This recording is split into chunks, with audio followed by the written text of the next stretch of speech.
Hello, everyone, and happy Halloween. It is Elizabeth. It's me from shockinglyme.com.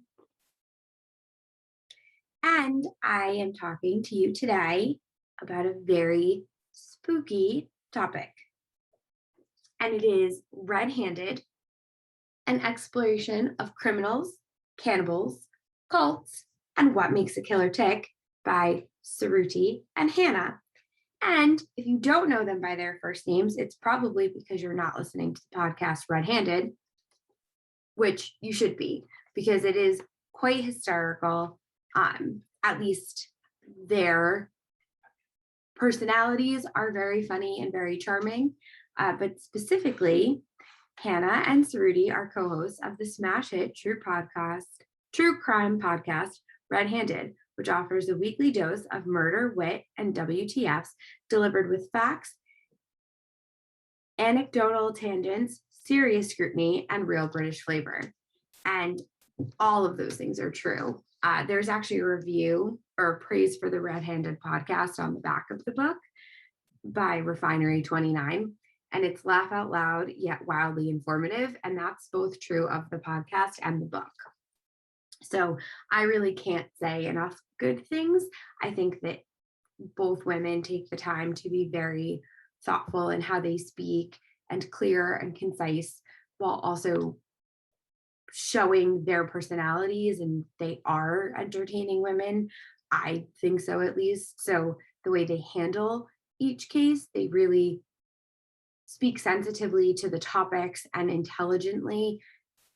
And they're really funny, like not in the midst of discussing horrific crime, but just generally, I find funny women. So this book, which I'm going to go right ahead and say, read it. I recommend it. It is so interesting. I really thought, I was like, okay, so there's two women. They've done this podcast. It's a great podcast. Again, wit, informative, cool. How do you translate that to a book? How do you bring the same level of attention to detail, but also not just retelling of the same stories? How do you do that in this written form where I can't hear your tone and I don't get your personality? Or, is it going to be like reading the encyclopedia of serial killers, which actually I think is on the bottom shelf. Maybe it's on that shelf. Anywho, I just was curious how they were going to delve into all these topics without sounding like an encyclopedia. And I don't know how they did it, but kudos, ladies, 2 thumbs up. It's really interesting. It's super informative. Each chapter, and I will point out, because it makes me really happy, I went ahead and bought myself a signed copy, because, if I'm going to be a nerd, I'm going to be a nerd through and through. But what's really, really interesting is how this book is set up. Specifically, there's the introduction, and then there's a breakdown of each topic: genetics, childhood, insanity, misogyny, so on and so forth. But it looks at both the scientific way that our brains work, as well as the emotional components, science, psychology, emotions, childhood trauma. Obviously, like that one has its own chapter, but it's really cool how they use, and there's so many sources, but what I was going to say is they use a lot of varied studies and a lot of different opinions and research. And you can tell that they put a lot into this book. And in the back, again, nerding out, each different chapter has like a list of the sources they used and references. So you can see that they put a lot of time and research into this. And it was neat because the first chapter specifically, I started reading and was like, holy crap, I learned so much already just about the brain and different types of enzymes and the way that the brain works from the front to the back. And, there's things you pick up listening to true crime, or if you're a sports fan, about, front of the head injuries, or if you've ever had a concussion or several of them, you learn those things. Like, I know from experience, when you hit this part of your brain or your head, you get boop, head injury, it affects your emotions. But reading about how that actually works, it really took it next level.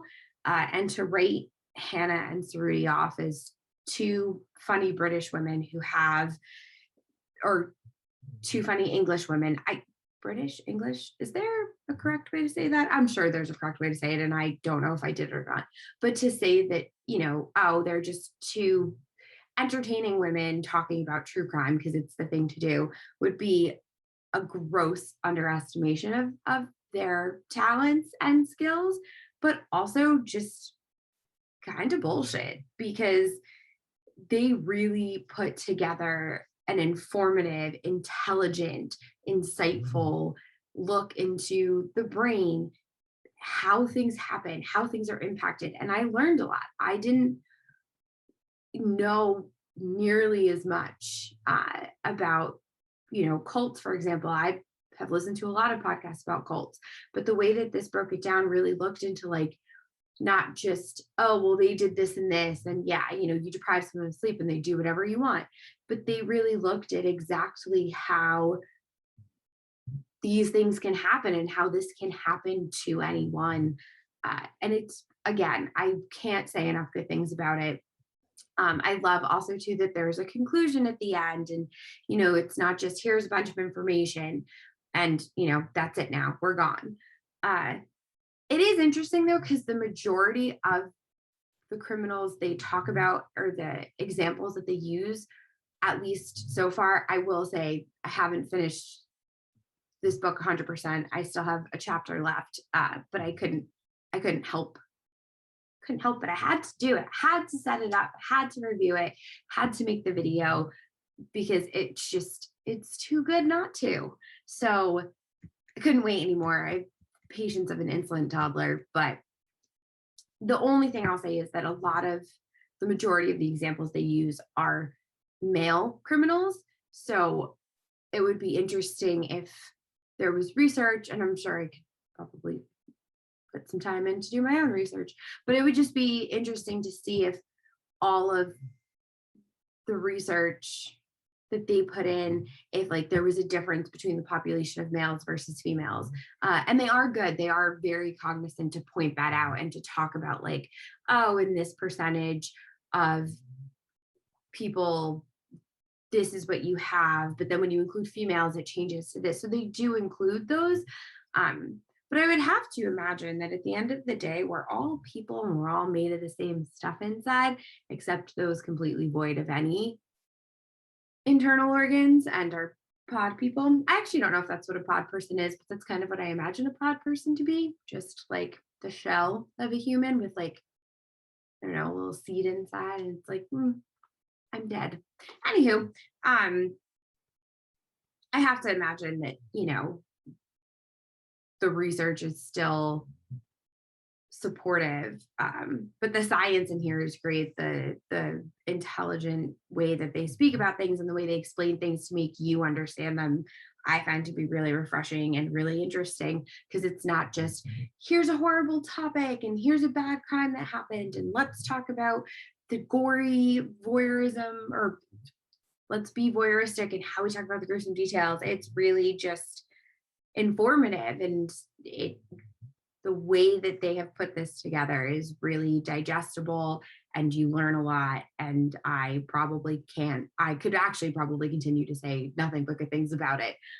So definitely worth the read, worth the purchase. If you are not a person who likes to read, I'm sorry that you've ended up here, but or if you don't like to read about true crime or just listen to them, definitely check out the Redhanded podcast, check out the book.